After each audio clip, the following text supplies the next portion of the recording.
Bonjour, qu'est-ce que vous pensez de la couverture médiatique par les grands médias des manifestations?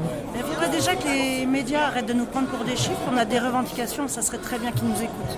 Il faut libérer les médias des milliardaires, quoi. Qui parle que du maintien de l'ordre et jamais des revendications, jamais de ce qui se passe réellement. Il faut lutter, toujours mobiliser, toujours le poing levé, interdit d'abandonner. Pas de temps à perdre avec la désinformation, donc je me renseigne pas dans les grands médias. Je l'ai trouvée assez honteuse, j'étais assez choquée parce que quand j'ai écouté les infos ce jour-là, le 10 septembre, c'était principalement sur le nombre d'interpellations qu'il y a eu et donc sur le côté répressif et peu sur les revendications des manifestants. Les médias, eux, ils sont dans les circuits courts. Hein. Ouais. C'est ceux qui ont le fric, qui se payent des médias, qui disent c'est les grands patrons qui créent les richesses, c'est pas les petits pour l'eau.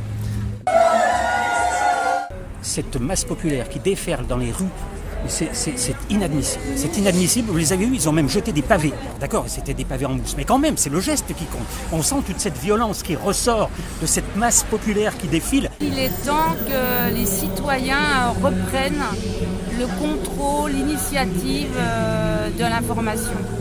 Il faut absolument que tout cela s'arrête très très vite, car je ne sais pas où on va, mais la France part à volo, je vous le garantis. On a s'affiché, ouais. Masque détruit, il est temps d'aller danser, c'est notre façon de manifester.